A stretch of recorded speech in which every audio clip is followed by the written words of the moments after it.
Reid, I need you to come up here and help me with something really quickly. We have all gathered together. You see all of these people in here, Big Reid?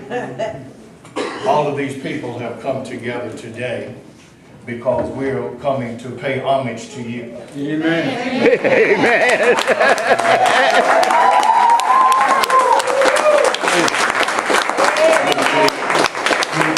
We recognize that there is a calling of God in your life. Yes, it is. And He's placed you in a certain place at a certain time in order for you then to uphold this family. And so what we would like to do is to present you with this.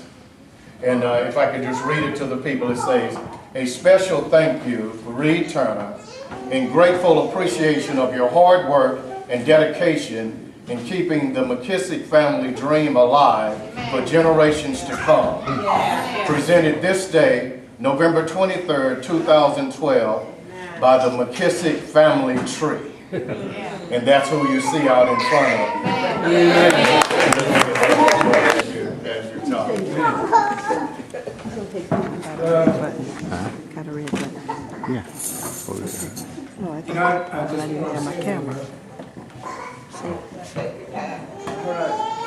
On that word, I appreciate it because I remember those that came on before us. And I remember the encouragement they gave us, Okay, I got it. the unselfishness that they had. They didn't have much, but they were willing to share it with us. And they all took ownership of us. I remember that when they would refer to us, they wouldn't say, "This is my nephew, this is my cousin," you know, and especially our generation, and mostly young men, and they'd say, "Our boys."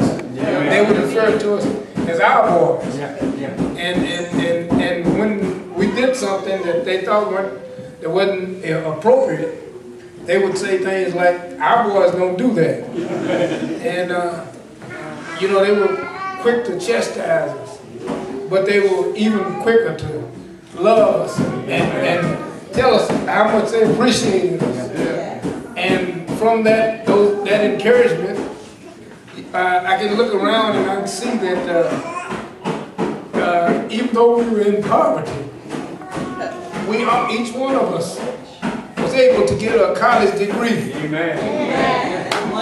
And I knew it wasn't because that we were something special, but I knew it was because that they taught us that we needed to put our trust in Jesus. Heavenly Father, because because we knew that all our strength came from Jesus. Heavenly Father, all our hopes came from Jesus. Heavenly Father, and I feel so blessed to be around the ones that's coming on after us. Heavenly Father, because I hear some of the same things coming from them.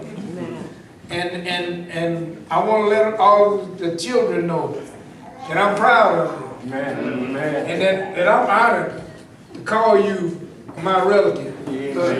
And I want to say just like they used to say, our children. Because every one of us are responsible for you. And that we want to see the best for you. We want to see you accomplish things.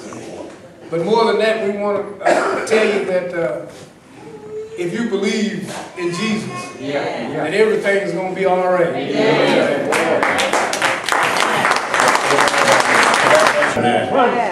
Wonderful! Big Reid, when I called the people, once they heard that it was for you, as you can see, you see what I'm saying? So once I let them know what we were doing, and they just simply said that it was for you. And then everybody said, "I'll be there."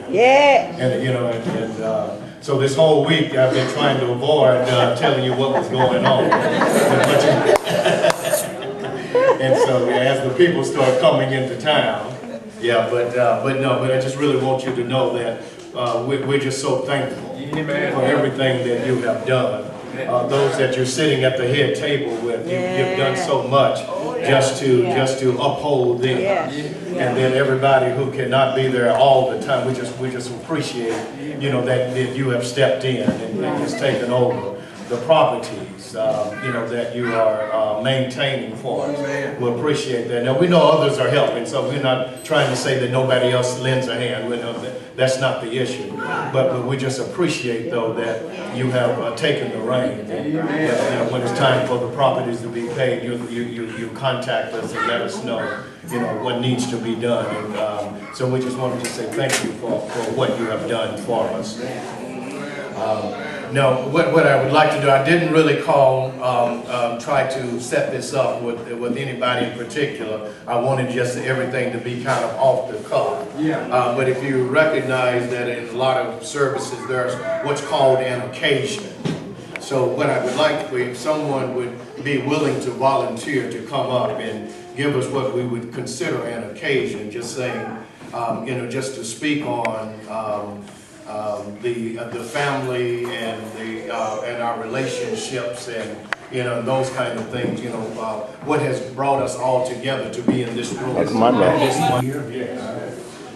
I'm one of those people that kind of juicy-eyed. I don't mind crying. This is just a wonderful occasion. And I don't think we could have had this occasion for a better person than Dr. Reid. I used to get at my mother. She talked about all her grandkids. And she had 11 boys. And it's been said, all of them have college degrees and other degrees also. But the main thing that I like to say, out of those 11 boys, 7 of them deacons in their respective churches. Amen. Nobody can do this but the Lord. Amen. Nobody. Then we have others that superintendents of Sunday school. And just every one of them working in church and doing the best they can for the Lord. This just thrills my soul to think about them. It's not a bragging statement, it's just the truth. I'm just so happy that all of you came to just to show people who we are, where we came from. We've come from a mighty long ways. As has been said, Reverend Monroe Cosey organized Sunrise Baptist Church. This was before I was born. It's over 100 years old, and I'm not quite 100. Nevertheless, he organized the church, and we all came and fell right in line. The ones that left Ardmore, like I said, affiliated with other churches, and are working in the church, not just what I call a bench member, but they're working in the church. And this is just wonderful. I get to talking, and I had to look over at my wife and tell me to sit down and talking too long. But it's just wonderful to be at this occasion and see each one of you here. And it's just a thrill to me to know that if we can get together, it doesn't have to be somebody dead. We can get together on a wonderful occasion and just celebrate what the Lord has done for us. I'm the oldest man in here, and I can tell you for sure that the Lord is good. He brought us from a mighty long ways. I didn't know in our neighborhood that we were poor. We were poor, but I didn't know it because we always had a roof over our head, we had food to eat, and we just came together with each other. If your beans grew up in your garden, we come get the beans out of it. When we killed, my dad killed 2 hogs every year, and he took food all around the whole neighborhood. He just wasn't our relatives, we took around the whole neighborhood. And I didn't realize we were poor till I started looking back and thinking about things that other people had and we didn't have, but we didn't know it.